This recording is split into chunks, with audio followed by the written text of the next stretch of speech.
그래서 우리 울산의 어떤 그런 발전사 또 우리 해안의 아름다운 모습들을 아주 잘 설명해 주셨습니다. 오히려 제가 이제 뒤에 하니까 굉장히 마음이 편합니다. 지금은 여러분들 울산의 현재 모습과 미래의 낭만적인 유토피아를 봤습니다. 근데 과거의 모습은 과연 어떨까? 과거도 그렇게 유토피아였을까?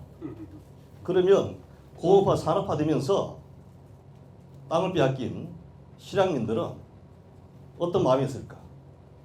저는 실향민입니다. 그리고 장세모 초등학교 나왔고 지금 고래문화마을은 제가 뛰놀던 토끼몰이 하던 그런 동네죠. 이 지역은 샅샅이 어느 하나, 전방 하나, 가게 하나라도 또 사람이라도 뭐 다 하는 그런 곳이기 때문에 정말 애와 정이 교차하는 공간이기도 합니다.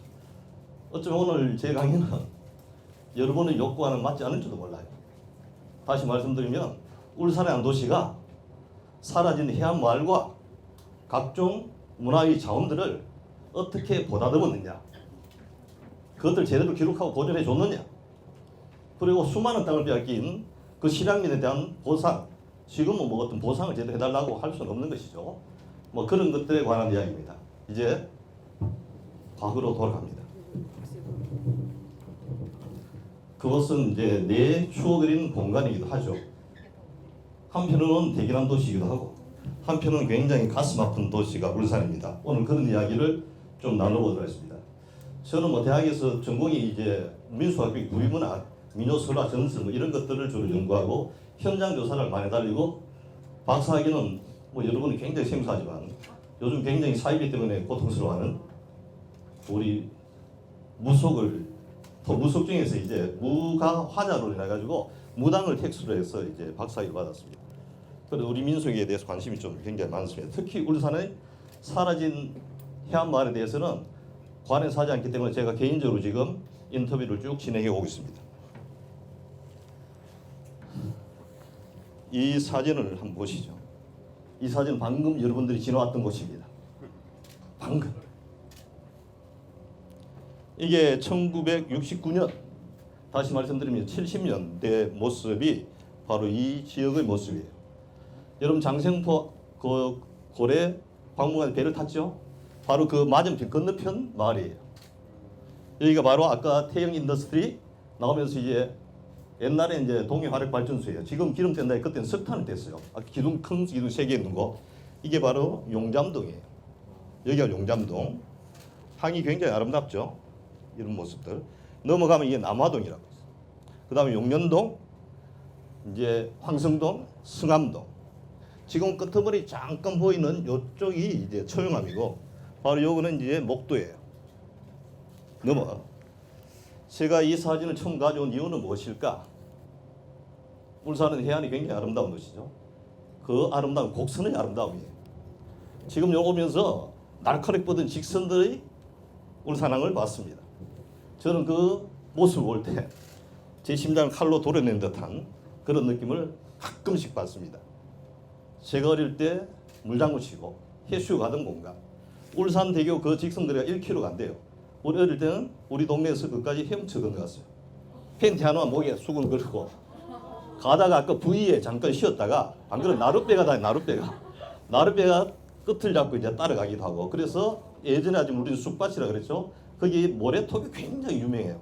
우리 동네는 모래톱이 적으니까 거기 이제 여름 되면 아침 10시에 가서 저녁 한 4-5시까지 놀다가 오는 그런 곳이기도 하고. 그 제 추억의 모든 것, 저는 제 기억은 모든 것들은 17, 18에 딱 정착됐다고 봅니다. 그 나머지 시간들은 그 인생에 대한 갑주일 뿐이죠. 그래서 우리가 지렁이로, 갯지렁이도 있지만 그냥 동네에 그 도랑가에 있는 지렁이를 가지고 이제 놀래미라든가 각종 고기를 잡던 그런 곳이기도 했고, 그 다음 물속이 잘피라 그러죠. 지금 잘피는 이게 오염되면 다 죽어버려요. 그래 해양수산부에서 보호종을 해가지고 다시 심고 있어요. 바다에다 막 이렇게. 그 속에 또 집신기라는 이 참개죠. 참개. 개가 있어요. 그 개를 잡아 살면 굉장히 고소하기도 했죠. 그런 기억들이 남아있는 공간. 이 바로 울산시 매암동과 장생포, 그 다음에 요 해칠박이 부르는 바닷가 7개 마을, 요쪽 지역을 해칠박이라 그랬어요. 그 마을들입니다. 지금부터 이 시대로 발전된 현아의 어떤 울산의 모습을 지나서 이제 과거를 한번 돌아가 보겠습니다. 여러분들은 어떤 기억을 가지고 있는지 모르겠습니다. 내가 자란 동네가 있던 뭐 어촌이든 농촌이든 상촌이든 다 그런 기억들을 가지고 있겠죠. 근데 그 기억들이 전부 다 아름다운 기억이면 얼마나 좋겠습니까? 물론 모든 추억은 지나면 다 아름답다 해요. 우리 군대 생활을 돌이켜본다 그러면 정말로 고생한 시간들이었지만은 10년이 30년 지나면 끝없이 그 시간을 추억하고 확대 재생산되죠. 마치 월남에서 스키 부대를 들어가서 스키를 타는 듯한 논리성은 전혀 맞지 않는 그런 얘기를 하기도 합니다만, 이 병든바다라는 이런 뭐 부분 가져왔습니다만은 이거는 부산의 얘기지만은 울산의 이야기이기도 하죠. 우리 동네 바다라도 뭐 전마선이라든가 또 우리 집에도 옛날에 전마선이 있었습니다. 이거는 이제 정치망을 할 때 이런 것들. 이게 저도 뭐 오력도 보여 그렇지만은 아까 고래문화마을 정상에 섰을 때 울산의 바다도 또 이렇게 보였습니다. 제가 이걸 가져온 이유는 이렇게 이제 병든 바다가 되었고 또 환경 생태적으로 또 복원시키는 과정이 있지만은 그 지나간 과정, 올해가 울산 특정공업지구 지정 60주년이에요. 60년이 지나면서 도시는 이런 흔적들을 제대로 잘 기록하고 있나? 또 그러한 그 시절의 사람들의 삶을 제대로 기억하고 있는가? 이런 것에서 오늘 강의는 시작됩니다. 저는 끝없이 우리 인간은 발전해왔습니다. 계속 바벨탑을 살아온 것이죠. 근데 물론 중요합니다. 사실은 뭐 개발이라는 것은 필연적이에요. 또 역사적으로 봤을 때 있던 마을이 없어지고 뭐 끝없이 변화되죠. 유형필계라고 형체가 있는 것은 사라질 수밖에 없어요. 그렇다 손 치더라도 그 흔적들은 남기는 것이 울산이라는 도시가 해야 될 일들이었죠. 우리 아버지, 우리 조상들의 우리는 여기 500년 살았습니다. 또 집성촌입니다. 3촌까지, 뭐 5촌, 6촌까지 다 한 동네에 다 살았어요. 근데 순식간에 선산도 사라졌어요. 논밭이 다 사라졌어요. 그럼 돈 많이 벌었겠네. 지금쯤은 제가 그 당시에 났다 그러면 아마 제 얼굴 볼 수 없었을 겁니다. 강남쯤에서 빌딩 하나 세웠지 않겠습니까? 그 정도의 땅이면. 근데 이때 이주보상비라는 것은 이주지의 땅 사기도 급급한 그런 돈이에요. 그 돈을 가지고 땅 사고 집 짓는다는 것은 꿈도 못 꾸는 것이죠. 그래서 철거될 때는 소위 딱지라 그러죠. 그 땅을 판 사람들 많아요. 집을 못 짓기 때문에. 그런 슬픈 곳이 울산의 이 공업단지 되면서 쫓겨난 실향민들, 이주민들의 삶의 모습입니다. 삶의 터진 이제는 욕망의 공간으로 바뀌었습니다. 덕분에 잘 살게 되었어요. 덕분에. 울산이 어쩌면 우리가 한강의 기적 그러지만 저는 달리 보여난다 그러면 이건 대한민국은 바로 태화강의 기적, 울산의 기적이라고 할 수 있을 겁니다. 2019년 자료가 GDP 대비 울산은 전 세계 4위였어요. 이게 코로나 오기 이전에 요 울산만 뛰어나면 4만 불이 넘으니까 어떤 그런 도시가 울산이었습니다. 자랑스러운 도시죠.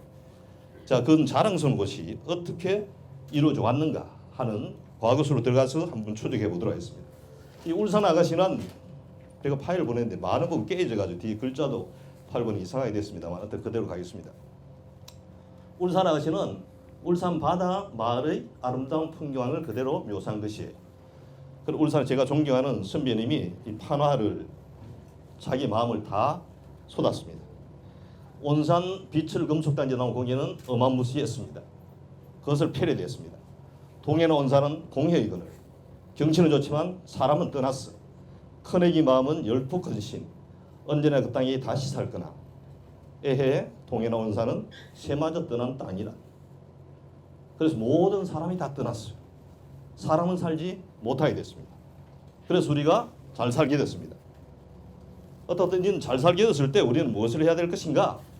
그 과정을 보면 1962년에 이제 6월 3일 날 박정희 국가재건 최고회의 의장이 대통령도 아닙니다.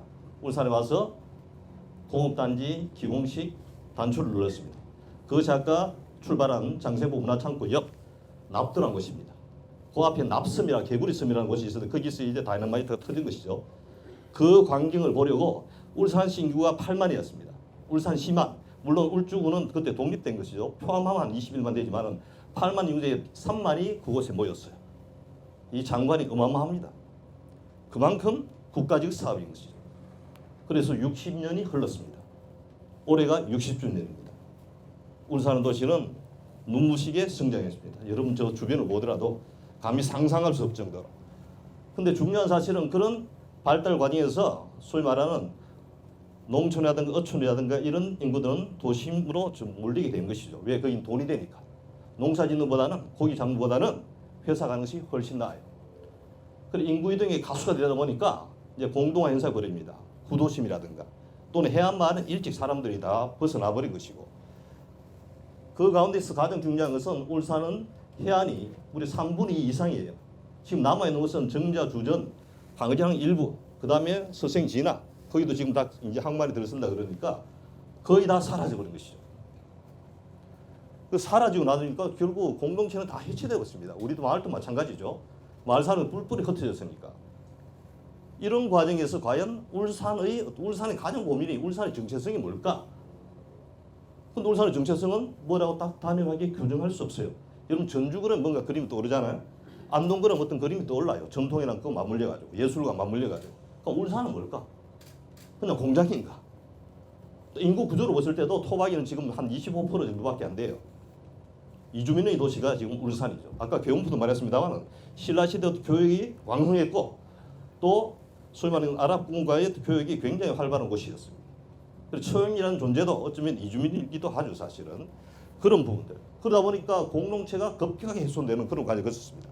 지금도 마을 해체와 마을 재생이 동시에 이루어진 곳이 바로 울산입니다. 더 중요한 것은 이런 우리 삶의 현장에 대해서 기록이라든가 또는 연구라든가 이것은 굉장히 미미한 실정이죠. 그것이 좀 안타까울 뿐입니다. 그래서 결국은 요약할 수 있는 것은 울산에는 울산 바다에는 사람이 없다는 것이죠.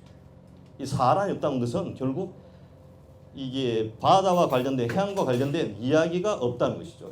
이건 굉장히 심각한 것이죠. 이거 다시 좀 확대 재생산하면 울산에는 해양 문화사가 없다. 이렇게 또 규정할 수가 있을 겁니다.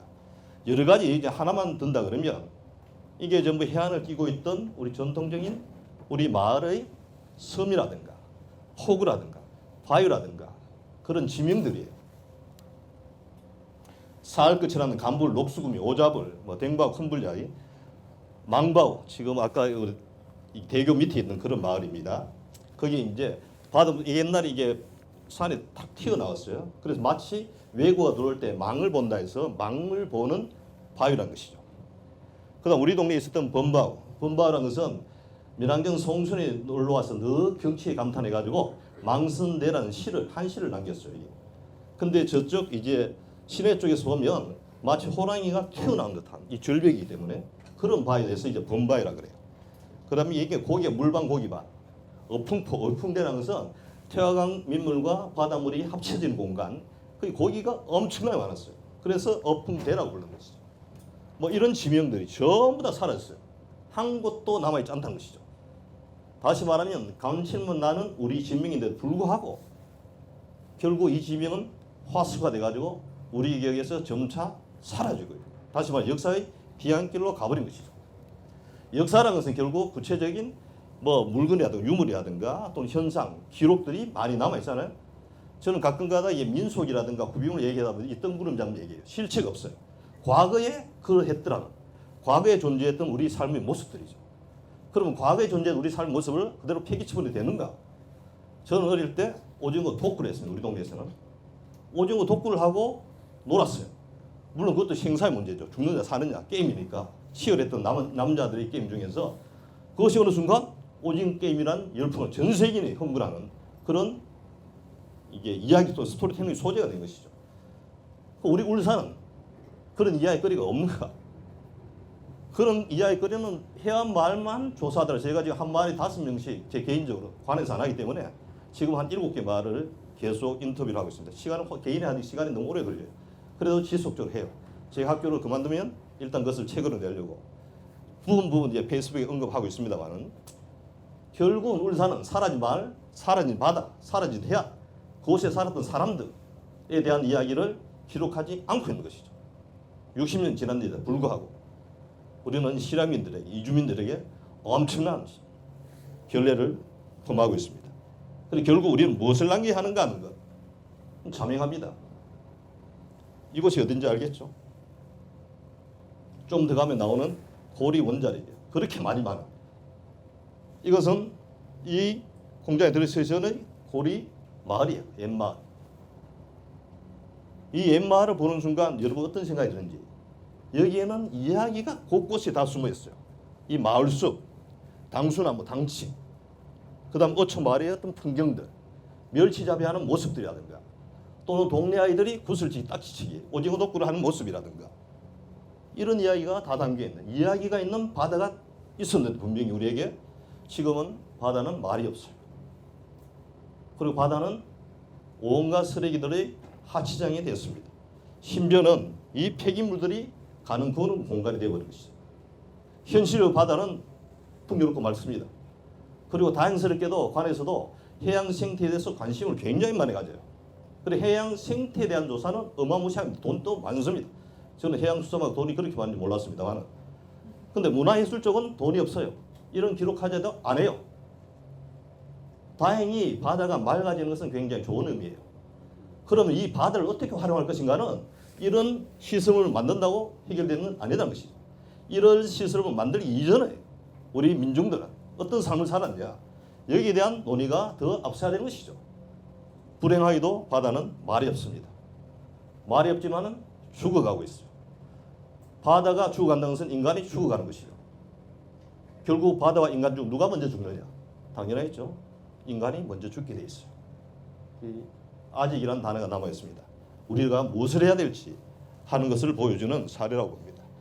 그러면 옛날 울산의 모습이 어땠는가? 이게 1920년대 일본 사람들이 만든 지도예요.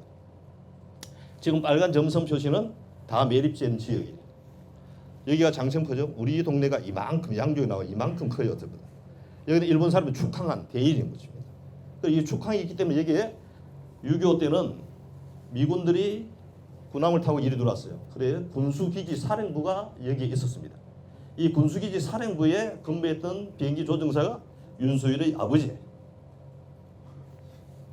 그래서 이분이 이제 윤수일이 유복자할 때 임신했는데, 유복자할 때 미국 가서 곧 데리러 오겠다 했는데 미국 가서 비행훈련하다 추락해서 돌아가셨어요. 그래서 한국인 사람과 재혼해서 윤씨라는 성을 갖게 됐습니다. 어떻든 여기는 미군들 전사자 묘지도 있고 옛날에 이 다리방이라는 곳에 이런 지형, 아름다운 지형, 또 여천강이라고 여천만, 어떤 사람은 여기 옛날에 고래까지 들어왔어요. 제가 초등학교 때 민고래 여기까지 들어왔어요. 장천바까지.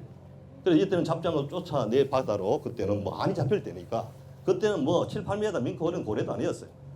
나가수란 참고래들이 보통 27, 8m들이 그렇게 한 해 몇 마리씩 잡히고 하니까, 일제시대 기록에 보면요, 한 4년 동안 잡았는 것이 향유고래, 뭐 귀신고래, 참고래 25m 이상 되는 것만 1200두예요. 1200두. 어마무시하죠.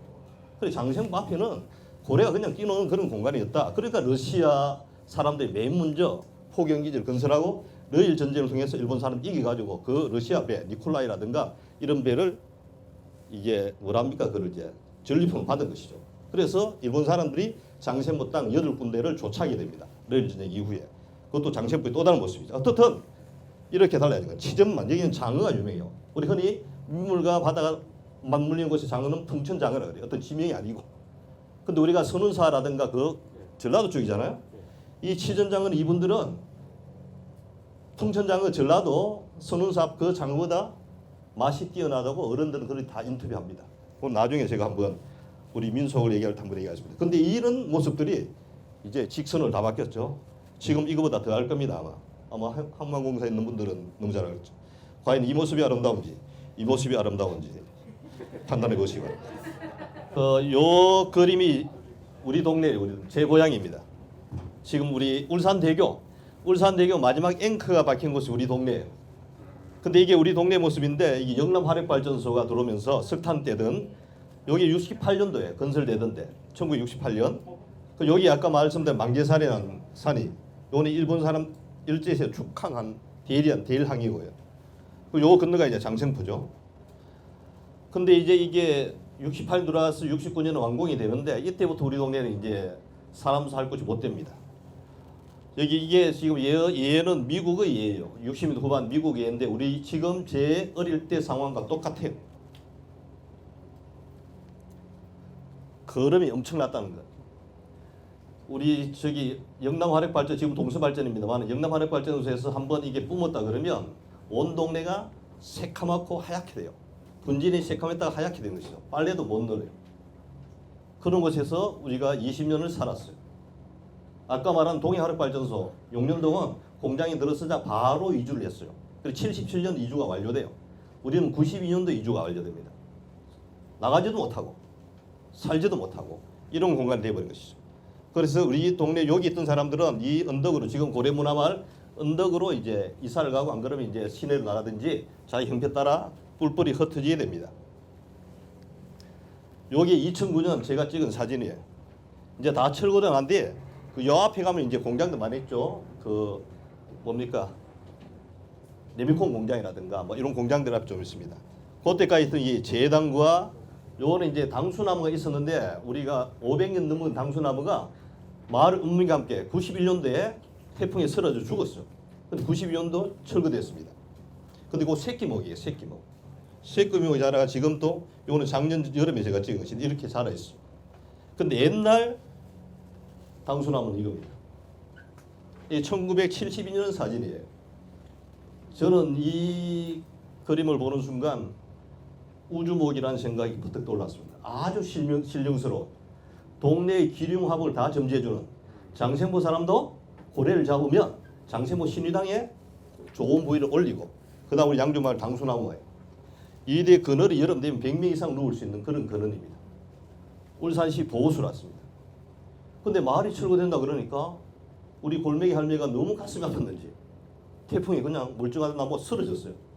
그래서 울산시에서 복원하기 위해서 이제 수액 주사를 놓고 했습니다만 결국 고사하고 말았습니다. 이 나무에. 그래도 우리 마을 사람들은 여러분 장생 둘러싸다 보면 이런 정자와 새끼목 나무가 있어요. 지금도. 이걸 우리가 투쟁을 통해서 쟁취한 겁니다. 마을 어르신들이 나무청 가고 현대건설 가고 지금 도로를 이렇게 뚫어야 돼요. 이걸 다 철거해야 돼요. 이렇게 약간 비틀어져 있어요. 현대건설도 포기했어요. 대교 바로 밑에 있습니다. 아무도 안 살아요. 공장이 들어서 있고 터만 조금 있어요. 근데 명절 때마다 고향 방문을 환영합니다. 라고 프랭카드를 붙여요. 향후에서. 코로나 이전까지 하더라도 성북 양주 동북계 마을에서 그 봄이 되면 세계마을 연합 체육대회를 열어요. 실향민이지만 고향을 잊지 않겠다는 처절한 몸부림입니다. 그래서 우리는 이겨서 보존하고 있습니다. 지금 반대편 도로 반대편 가면 이런 우리 마을이었던 것을 그대로 표시하고 있는 대형 어떤 그런 이게 돌로 만들어진 흔적들 한 5개가 붙어 있습니다. 여러분 장치 모시다 양옆으로 우리 고향 마을이 이렇게 있습니다. 그러면 우리가 지나온 것들을 한번 이야기해 봅시다. 여러분 이 사진이 굉장히 아름답습니까? 어떻습니까? 어렵죠. 여기 어디겠습니까? 우리 조 선생 말고 여기 어디 갔습니까 이게? 여기가 아까 우리 지나온 산 건너편 바로 현대중공업입니다. 미포만 그 동토는 미포만의 새벽이라는 시도 있죠. 전화만 1,3만이에요. 현대정주행은 싹 이까지 밀면 얼마나 좋겠어요. 그래서 이까지 스톱이에요. 이까지. 그래서 1,3만만 살아있어요. 지금 1,3만이. 이 모래톱의 크기를 한번 봐요. 지금 일산 해수욕장 얘기가. 미포만 한번 보죠. 이 모래톱의 크기. 그 여기 있는 뭐 여기는 전설들이 수많은 이야기가 전해 내려온 곳이기도 한 것이 미포만이에요. 여기가 좀 더가 녹수만이라고. 기록을 보니까 6.25 때 미군들이 부산과 대구에 들어와서 우리 지원했습니다. 50년대 후반까지 여름만 되면 육공 트럭 있죠. 20대가 부산 대구에서 이쪽으로 옵니다. 바로 미군들의 하계 휴양소예요. 천연적인. 모래 물판이 너무 넓어. 너무 놀기 좋아요. 그리고 울산은 유명한 샘이 하나 있어요. 우물. 울산에 제일 유명한 샘이 뭔지 아십니까?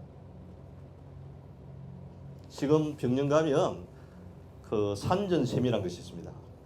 남창 있는 사람 다 알고 울산 시민 누구나 다 아는 곳이 산전세입니다. 물이 맛 좋다니까 여기 이제 물을 공수해 가지고 놀던 미군들의 휴양지가 바로 이곳입니다. 그다음에 이게 전함안이에요. 곳곳에 지명, 아까 숱한 우리말 지명들, 숱한 우리의 전설들, 이 지금 또 전해져 내려온 공간입니다. 다행스럽게도 1972년도 울산시의 훌륭한 공무원 한 분이 뭔지 모르겠습니다만은 딱 스톱시키고 여기는 집단 위락 시설로 딱 묶어버렸어요. 지금 이제 상가지역이 되어버렸습니다. 이게 바로 여러분 대항하고 여기 쏙 들어간 부분이 지금 출렁다리가 있는 곳이에요. 들어간 부분이. 이걸 좀 다른 각도에 본다 그러면 이런 곳이죠.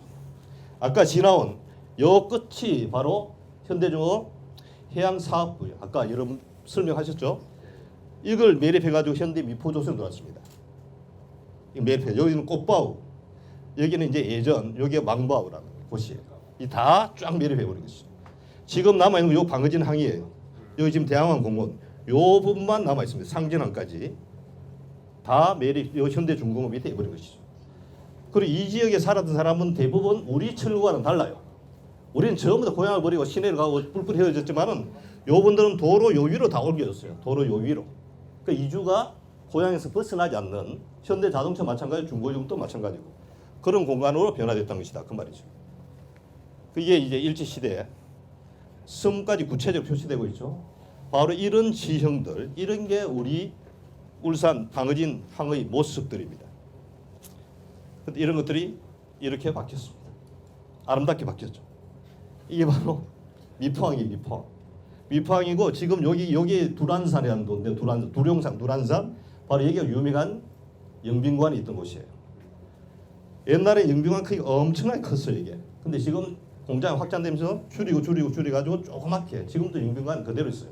한옥으로 엄청 잘 지어놨습니다. 이렇게 바뀐 지형들이에요. 그러니까 제가 흥분하지 않겠습니까? 이런 지형을 보고. 여러분은 놀라지 않지만은 저는 과거 지향형 인간이 되어버리고 말았습니다. 어느 순간 공부하면서 이 모습도 한번 보죠. 이건 어딘 같습니까?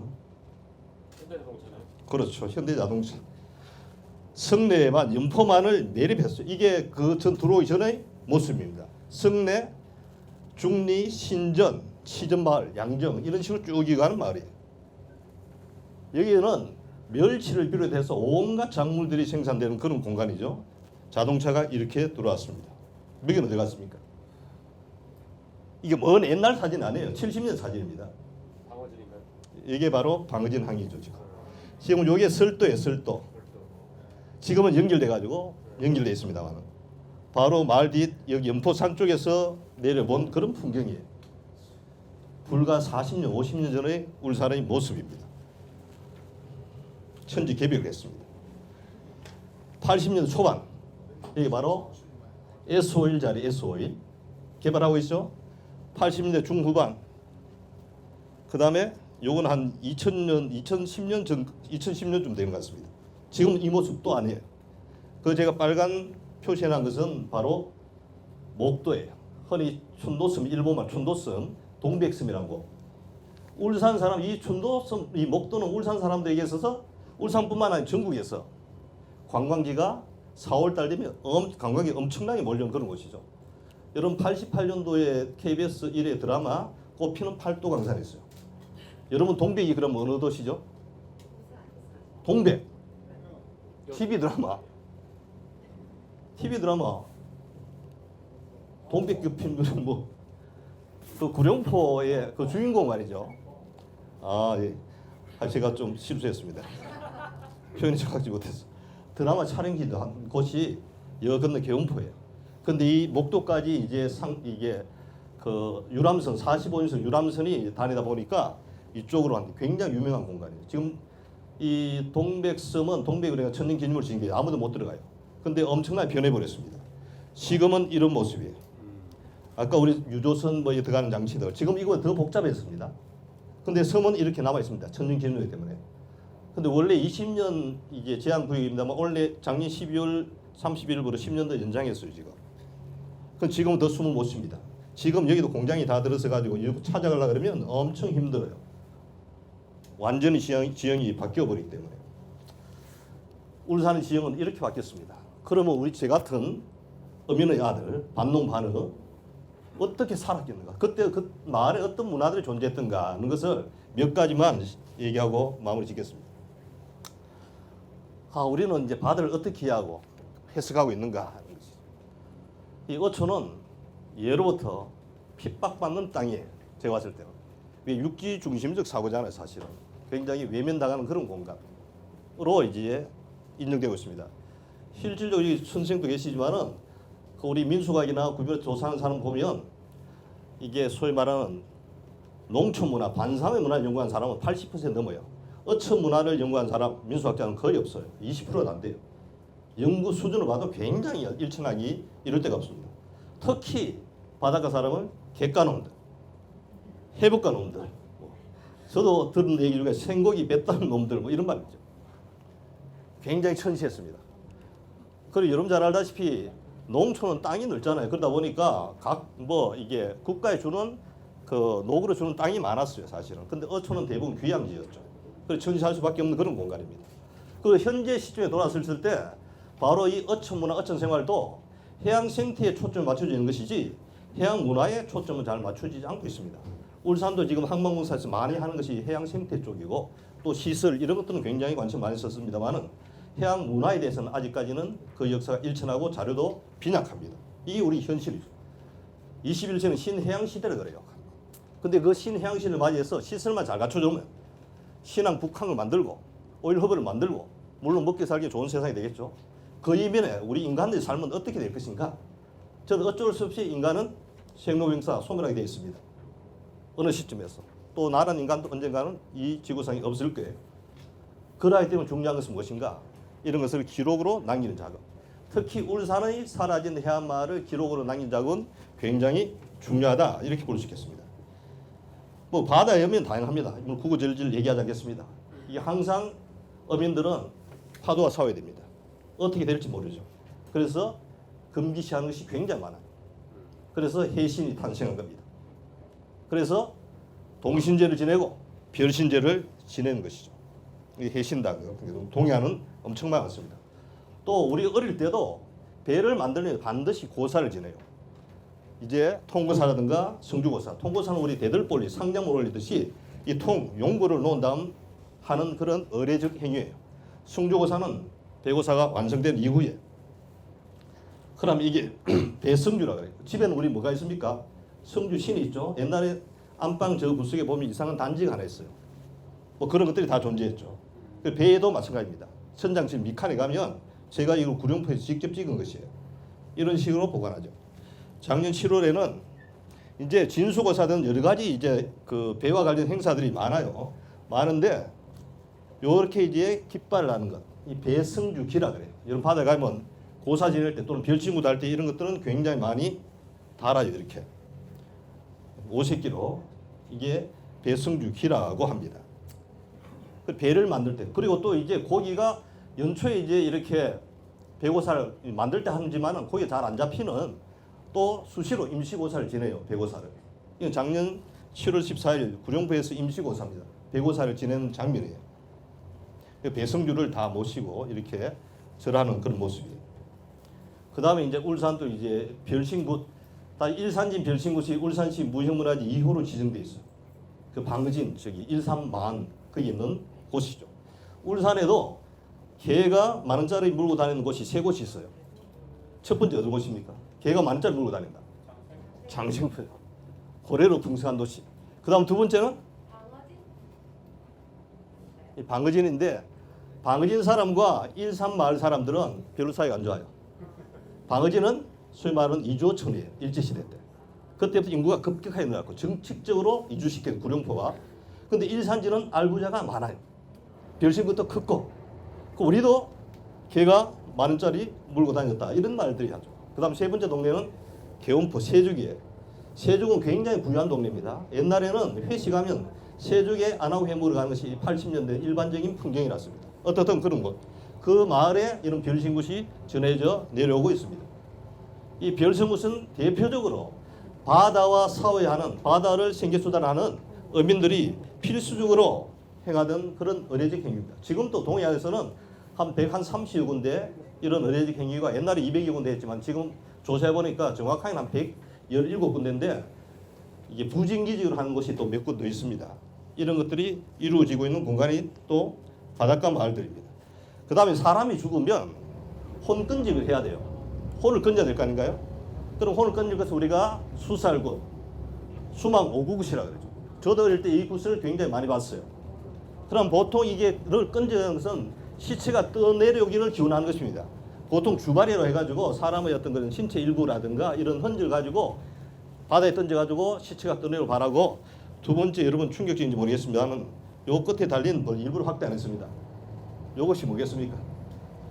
요걸 그 인혼이라고 그래요. 사람의 혼을 이끄는 것이다. 이가 인혼대라 그럽니다. 사람이 입던 옷, 죽은 사람, 그다음 한지를 묶어가지고 요 끝에다가 살아있는 닭이에요. 살아있는 닭을 바다에 던져요. 그러면 시체가 바다 쪽으로 올 것이라 믿음이죠. 요거는 그분이 바다에 빠져 죽은 지 4, 5일까지만 가능한 것이 수살고 수망이다. 수망오구 수살굿이라고 합니다. 이런 것들이 어초 마을에서는 다양하게 전승돼 왔죠. 제 어릴 때만 하더라도. 그 다음에 각종 뭐 노동요는 노동요 많지는 않아요. 울산은 장생도 마찬가지지만은 멸치가 굉장히 많이 잡힌 곳입니다. 장생 마찬가지고 우리 동네도 마찬가지고 방어진도 마찬가지고 진화도 마찬가지고. 그래서 이와 같은 멸치 휴링의 노래는 굉장히 많아요. 여기 1970년 방어진 한 멸치 터는 장면이죠. 금을 올릴 때, 틀 때 노동요가 다 다르다는 것이죠.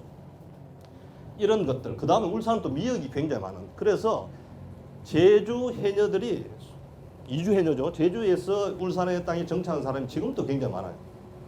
그리고 육지에서 태어나서 육지 해녀가 된 사람 우리가 육당 해녀는 또 그런 사람이 한 20%, 제주에서 온 사람이 한 80% 되는 것이 또 울산의 미역이고, 또 지금 울산은 박윤웅이라는 사람이 굉장히 유명해요. 이 사람이 이제 고려시대 왕실로부터 미역도 과감을 하사받았어요. 그것이 바로 지금 정자 판지 마을 가면 바로 울산시 무형문화재로 기념문화재로 지정된 것이 있습니다. 그 다음에 세종마을에 가면 이제 제만돌. 이 제만돌은 그 마을의 당지는 제사장에게 그 돌 하나를 줘요. 근데 그 미역돌 하나의 1년 소출이 논 10마디에 나오는 소출을 합니다. 그만큼 소출이 많다는 것이죠. 뭐가 미역도 굉장히 유명했고요. 그 다음에 이제 제가 어릴 때 했던 것을 뭘 했는가? 우리 삼형제 모습입니다. 영남화력발전소가 만들어지고 매립당하기 전의 모습이죠. 이거는 이제 소위 말하는 그 모래밭은 아니고 이제 바위로 이루어진 그런 이제 파도가 밀물처럼 돌락날락거리는 그런 모습입니다.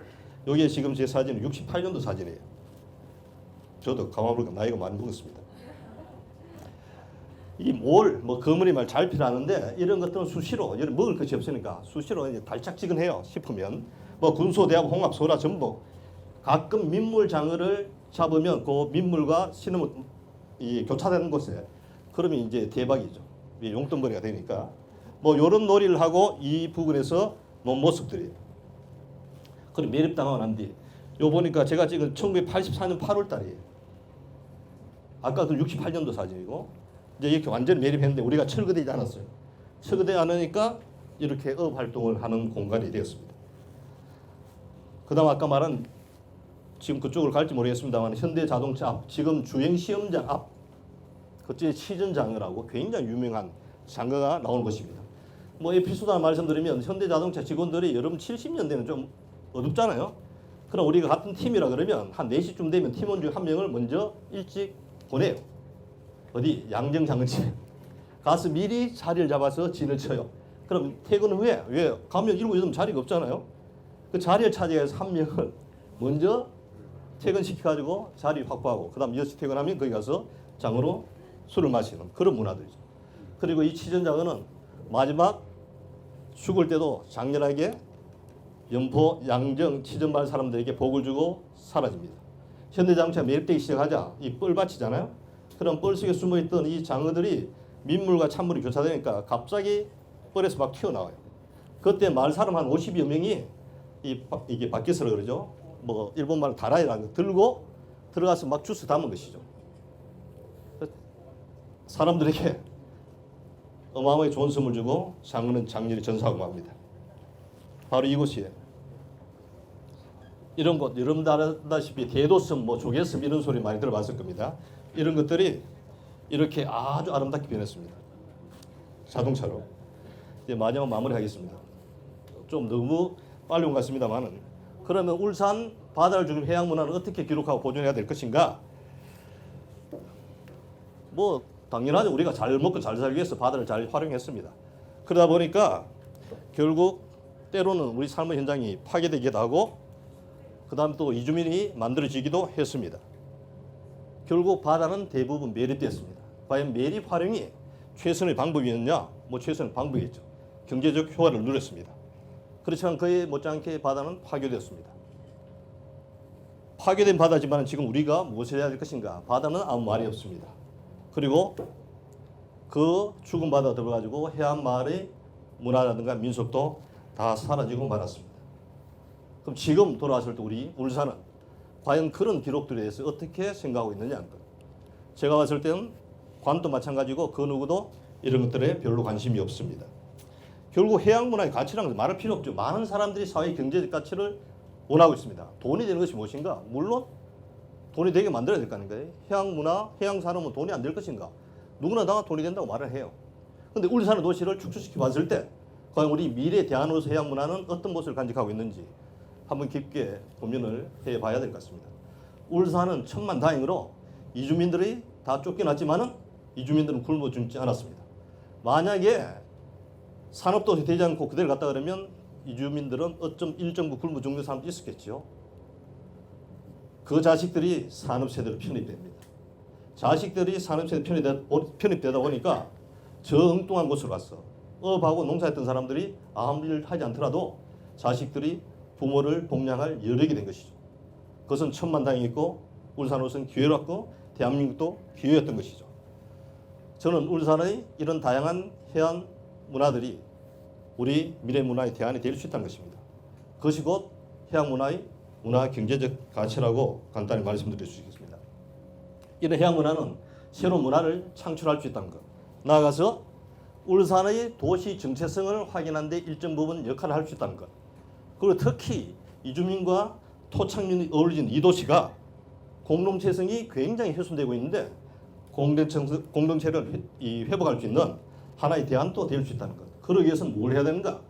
제발 기억하고 기록으로 좀 남기자는 것이 제 강의의 핵심입니다.